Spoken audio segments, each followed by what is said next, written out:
We got to start with Paramount. You chased this company for a couple of years, if not longer. If you look at what they own, they have a bunch of cable networks that have been in decline for almost as long as I've been doing my job. They have a movie studio that is, by most metrics, the last place movie studio the last few years, and a streaming service that, in terms of at least engagement, is sort of in the third tier. So why were you so interested in it? What do you see in the company that investors and a lot of other potential bidders did not? Yeah, no, absolutely. It's a great question. First, I just want to say we couldn't be more excited about the place that we're starting with the asset that we purchased, right? We have 80 million streaming subscribers.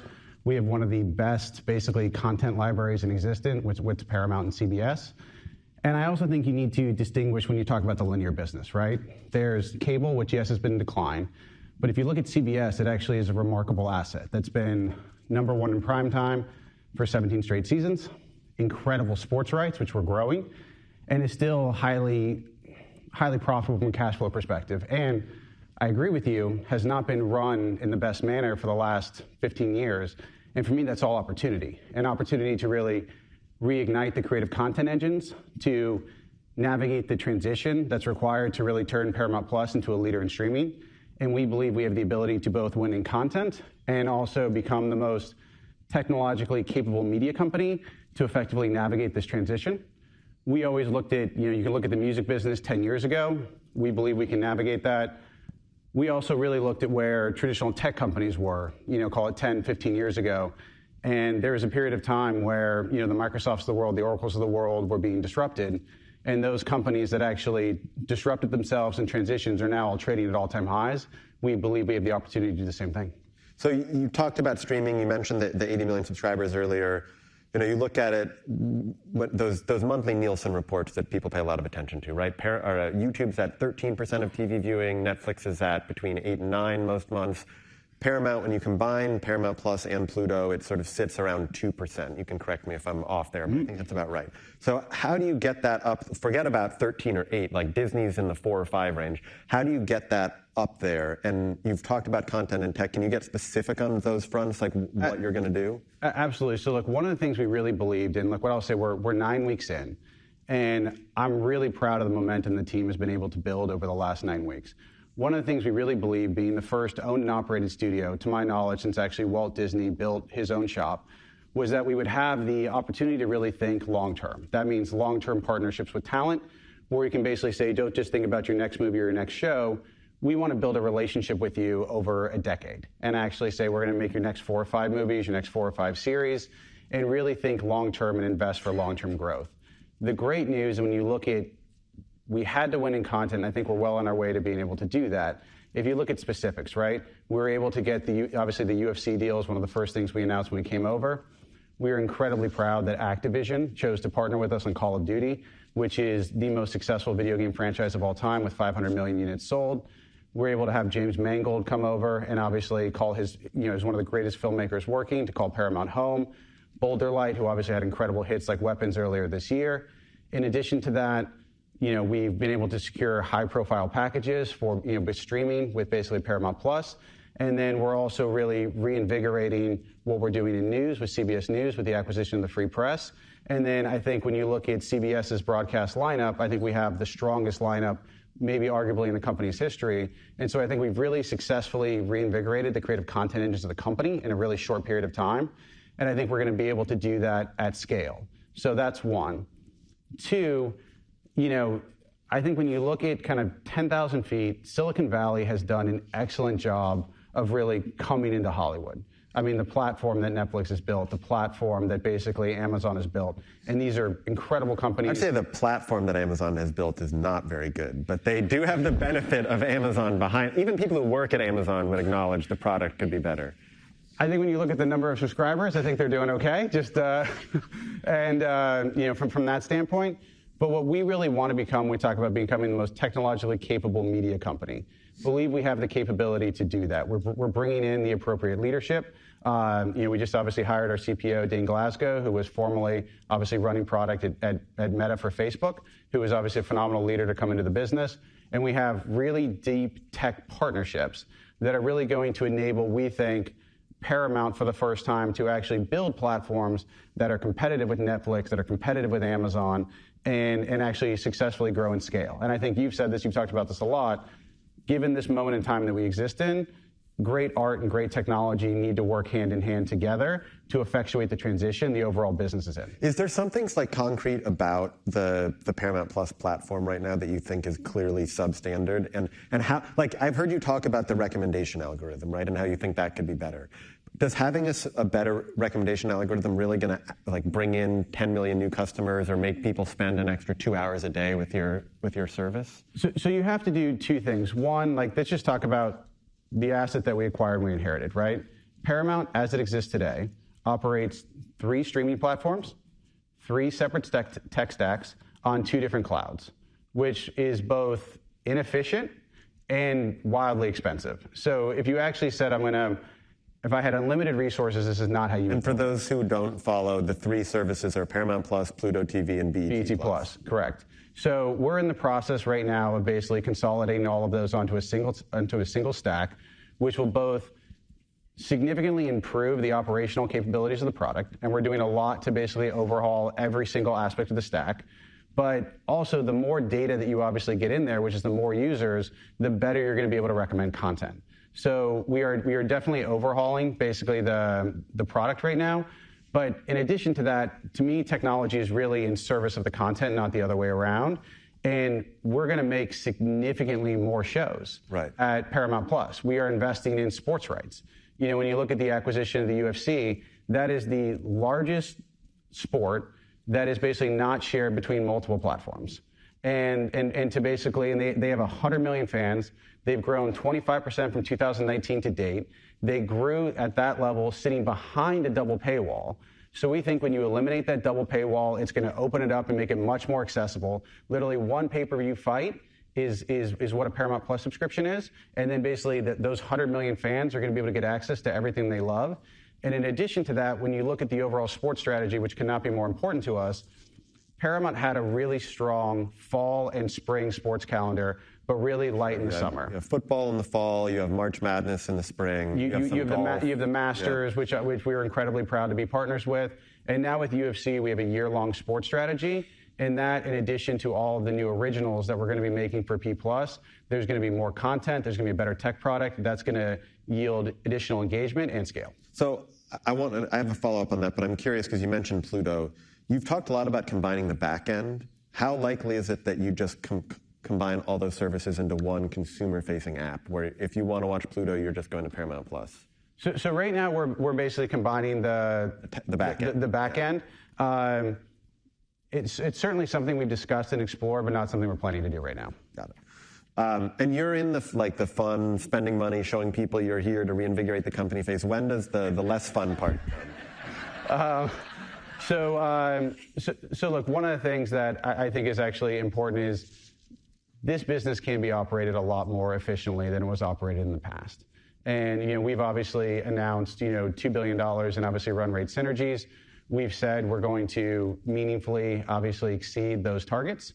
And from our perspective, we intend to do that as quickly as possible so that we can basically get that behind us and then have the entire team just building for the future. So do cuts start before the end of the year?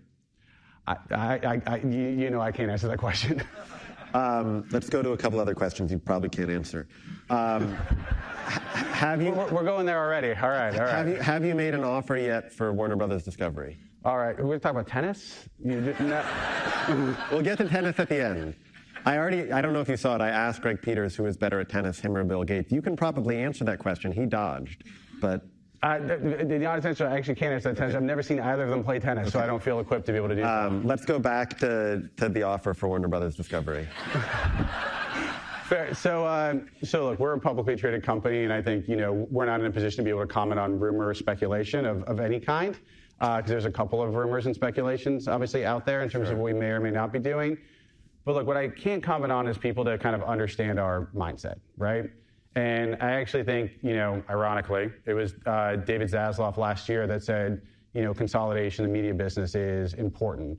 And the way we approach everything is, first and foremost, what's good for the talent community, what's good for our shareholders in value creation, and what's good for basically storytelling at large.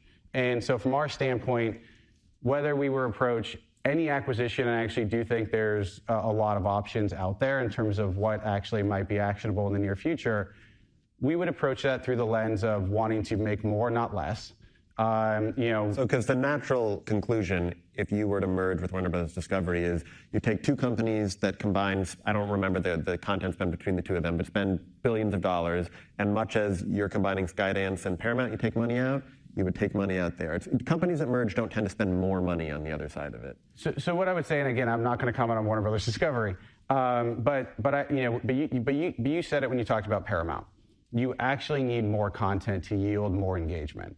And so we would actually want to be in the business through whatever lens we were looking at of actually producing more, more movies, more television series, more to get to scale, because you need that content, you need that great storytelling to yield engagement. And from that standpoint, we're also in the business, first and foremost, of creating long-term value creation. And and one of the things I think I hope we've proven, obviously with our family, is we are in the business of building long-term value for shareholders, and I think we've done that successfully. You mentioned there are a lot of other things out there that could be actionable. What else is on the list? Same thing. I can't comment on it. Okay, I'll do one more. So we were told that you actually made an offer for Warner Bros. Discovery that was rejected. Same answer. Okay. It seems like most people think this is, I promise it's not the same question, it's a bridge to something else. Most people think that you guys are the only ones who can get that deal done. And one of the reasons is because of the relationship between your father and the current administration. How would you characterize the relationship between your family and the president at the moment? Great question. I think we have a good relationship with the administration. And look, I think if you look to that, I do believe other things that have been rumored about, right, are very large-scale players that could potentially create monopolies, obviously, in the ecosystem. And again, I think when you look at the lens of consolidation, for us, I'll keep going back to it. It's always, how do you create long-term value creation? How do you put yourself in the position to produce more content, not less? And how do you ultimately build something that is better for the consumer? Not opportunities that will create things like, too much pricing power. And I think if you look at our business, I hear it all the time. The notion of going to 7 different apps is not the greatest experience from the consumer's point of view. And I think what we look for is really, how do we serve the consumer? How do we serve the talent community, who we are so grateful for the fact that they have really embraced us since this acquisition? And how do we create long-term value for shareholders? Those are going to be the lens in which we always approach everything. And I think we have the capital and resources to be opportunistic when those opportunities arrive, and we do have a good relationship. So one opportunity you took, and you mentioned earlier, was buying the Free Press. The track record of big media companies like Paramount buying digital media companies like the Free Press is abysmal, at least over the last several years. So why are you buying this company, and what was the thought behind it? Absolutely. So one, what our goal is in news is we want to become the most trusted destination in news media. That is our goal. And I don't think it's a controversial thing to say right now that the civil discourse that currently exists is not in a great place. And we basically believe in all the things that the Free Press believed in, which is we want to speak to the 70% of the audience that identifies themselves as center left, as center right. We believe in the open exchange of ideas, and then fundamentally presenting both sides and allowing the audience to ultimately make their determination about how they feel about it, but they're presented with the facts. And we think that the Free Press recognized some of the issues that have been occurring and built a company as part of the solution to that problem. What issues are you referring to there? The notion of really just saying we want to get back into the trust business, we want to get back into the truth business. And then in addition to that, when you look at news, right, I cannot properly express how much respect and admiration I have for the legacy of CBS News and 60 Minutes. It's remarkable. But also the company does not have a digital strategy. And which is why the Free Press was a critical part of that acquisition, because you need to be able to meet people where they are. I'm just curious though, isn't it remaining independent-ish? So basically, the free press will obviously stay in the digital landscape in which they're going towards. But I also think when you talk about meeting people where they are, that's in broadcast news. That's obviously on the free press's website. That's in podcasts. But that's also eventually going to be in direct to consumer. And we do want to actually build a home in the D2C platform, which to my knowledge our competitors are not doing, where you can actually go get all of that in a digital environment, direct to consumer, and the free press is an accelerant to be able to accomplish that goal. Doesn't CBS already have a digital news network? They do, but we think that this basically accelerates and supercharges it. Based on what you said, you have a lot of respect for CBS News, but in bringing in someone to completely overhaul it, it would suggest that you thought that things weren't operating as well as they could have been. How would you assess it, not just from a business standpoint, but from a content standpoint? Do you feel like the news that they were putting out there was where you want it to be? Do you think there are things they could be doing better or worse? So as I've kind of said this before, I'm not going to be in the position of ever making political statements. Like we're an entertainment company first, right? And we have the viewpoint of if you're breathing, you're our audience, and we basically. So from that standpoint, we want to entertain our audiences first. What I will say, and I've said this, and I said this in a letter I sent out to the team earlier this week, is that I do believe that this is an opportunity when you look at where things sit, that we want to be able to get back to a place where everyone can have dialogue. We believe in civil discourse. We believe in the open exchange and debate of ideas is how you get to the right answer. And we think that there is a responsibility with news to make sure that you are promoting that. But at the end of the day, it's always up to the viewer and the audience to decide. And we're in the business of first and foremost earning their trust. And that is done over time. And we hope that we're going to work really hard to earn our audience's trust every day. You can understand, though, why when you're talking about restoring trust and speaking to everyone, you put someone in. Barry's background is primarily as an opinion columnist, right? She's not a kind of dyed-in-the-wool news reporter. And there are going to be people at CBS News, and there have been a lot of people journalists outside of CBS News already who seem very concerned because opinion and news are typically kept separate. And now you have kind of the editorial leader of this news group whose background is in opinion. Yeah, look, I'll continue to say the same thing. Like, I'm not going to make a political statement. I'm really not going to do it. No, I'm not asking a political statement, but you can understand maybe why some of the staff is nervous, or I'm sure you and your team are already ready for there to be a bunch of leaks over the next few weeks of people who don't like whatever direction it's going in. Yeah, Lucas, what I think I said is, like, again, I'll keep going back to it. I think if you look at the value system that basically the free press has been operated under, really does align with the value system that we believe in, which I also believe is in line with the legacy of CBS News. And if you actually go to that, I do believe there are areas where we collectively can and will do better.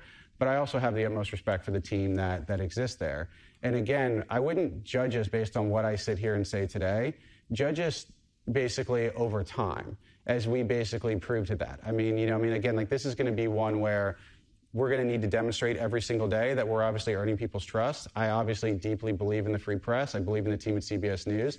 And I believe we're going to accomplish the goal of building that trusted destination news and media. Now, you and Barry, I don't know if this counts as politics for you, but you have a lot of common ground on a big issue, which is Israel. And you have spoken publicly about it. Your company issued a statement expressing concern about how some artists were speaking about it. Why did you feel the need to speak out on that issue, and how has the blowback been? Yeah, so look, just to go back to the statement that we made, right, was very simply, we made a statement that was effectively discriminating based on where somebody is from is wrong. And I stand by that statement. In addition to that, when you look at what's going on in the world, the fact that we are effectively at a historic peace deal with hostages being returned home as early as this weekend or Monday, I think that is a historic accomplishment, and one that we should all be happy so that those hostages can get home to their families.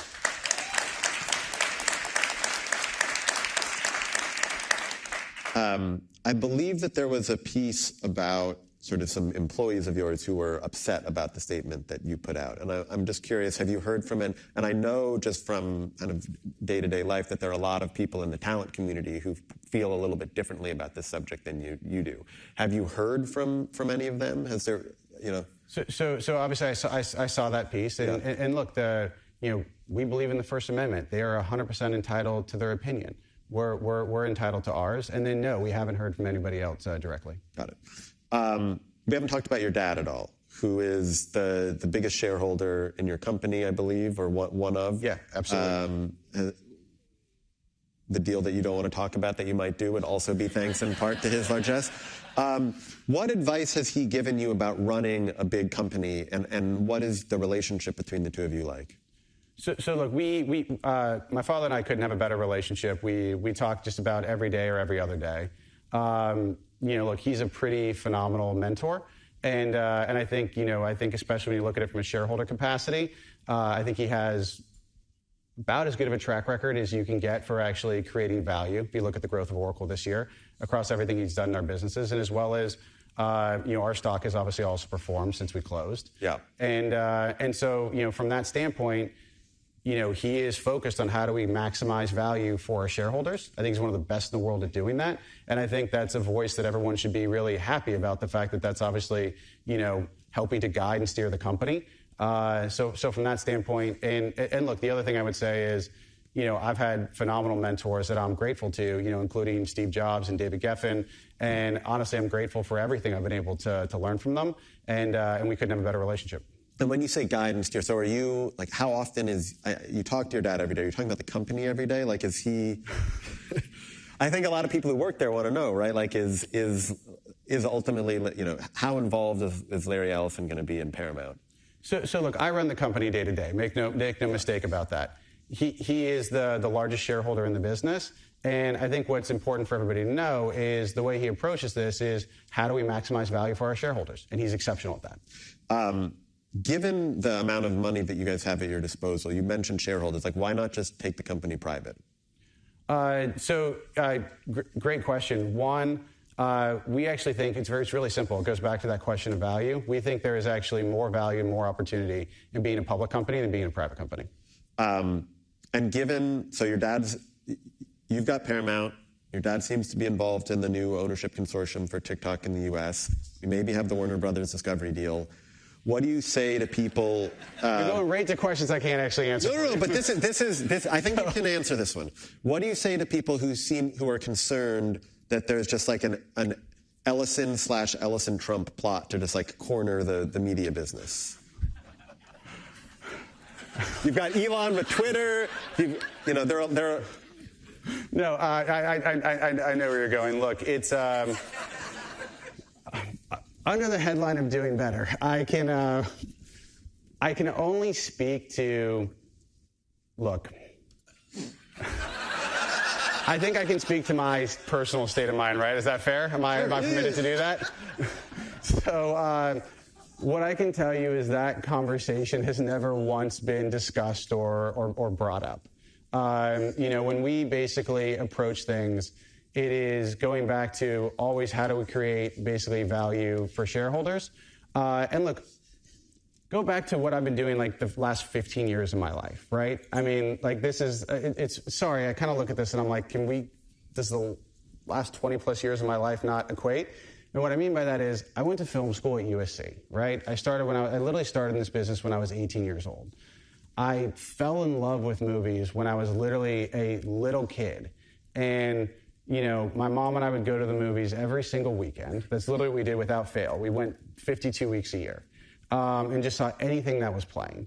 And, we had a VHS collection of, at home where like me and my sister's idea of like the greatest day on a Sunday was let's go watch all the Rocky movies back to back in one day, or let's go watch the Star Wars trilogy. So I have literally loved this business and loved storytelling since I was a kid. I went to school for it. I built Skydance and launched it in 2010. Really with the understanding that the disruption between the bridge that has been built between Silicon Valley and Hollywood was going to happen. We saw that over 15 years ago. We built a company that was, the tip of the spear for that disruption on the content creation side, with one of our guiding thematics always being where entertainment is heading, right? The Slate deal we did where we got all of the crown jewels and Paramount's franchises without taking things that are normally put into those kind of deals was revolutionary at the time. Our second series, Grace and Frankie, we took to Netflix before House of Cards was released because we believed in the anything, anywhere, anytime, and any device before it had been proven. We've taken early bets into interactive and virtual reality, and we took tentpole movies direct to consumer during a time period where we thought that that was the right thing to do. So from that standpoint, I have always loved and believed in this business. I love storytelling. I believe in the value of basically entertainment and media and what these stories mean, and it's a privilege to get to tell them in our culture.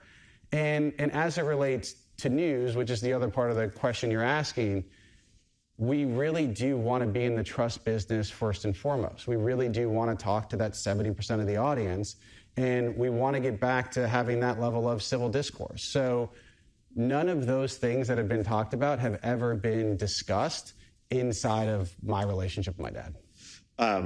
On the tech front, because you talk about that kind of seeing the friction between Hollywood and Silicon Valley early. The other sort of big boogeyman in the news right now is AI. What is your perception of Sora? Are you guys opting out of your product being in there? How are you thinking about using AI? Yeah, so look, I'd say two things to that, right? Like fundamentally, we are in the business of building, creating, and protecting value of intellectual property. So we have been in that business. We always continue to be in that business. Look, there's a really healthy debate around inputs that I don't really want to get into because we don't have enough time. But I think when you look at the outputs, those need to be protected. Copyright basically needs to be protected on the outputs of those businesses.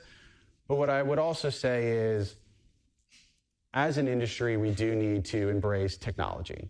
And I think if you look at artificial intelligence, there are several areas to where AI is going to impact our business. And I actually think it's important to do it in a way that is responsible, that is fundamentally a tool for artists. So I'll go back to a Pixar story and forgive the semi-long answer to this, but I'll go to this as one that I happen to be able to live through. I remember basically when Steve and John Lasseter basically built Pixar, the attack on them at the time was that they didn't like animators and they didn't like the medium of animation, which when you talk to either John or Steve, John, who was a classically trained Walt Disney animator, they loved storytelling. They loved animation. What they said was, we are just giving the artist a new pencil to actually enable them to draw and create something they've never been able to create before. And I think the reality is much like when James Cameron, in 1992, basically started doing digital comps as opposed to optical comps, and that was a controversial thing at the time as well. I do think you are in one of these inflection point moments where the software CPU pipelines are going to start to be augmented or replaced by model-driven GPU pipelines. And there's a responsible way to do that, and there's an irresponsible way to do that. We're going to err on the side of basically partnering with that technology to do it in a way that we think is good for artists. My last question is a short one so that the folks in the back don't kill me. Who's a better pilot, you or Tom Cruise? I'm pleading the fifth on that one? I'll plead the fifth on it. It's no, look, what I'll say is Tom is an exceptional pilot. Like, I'll actually say I started flying when I was 13 years old. By the time I was 20, I was one of the top 10 aerobatic pilots in the country. So literally like flying air shows like 300 miles an hour, 15 feet off the ground. So that was a wonderful chapter in my life. But I think the training that he did to be able to do the sequences in Mission Impossible, the fact that he captured all of that filming in camera on Top Gun Maverick, for me, he's just the gold standard, and I have nothing but the utmost admiration and respect for him.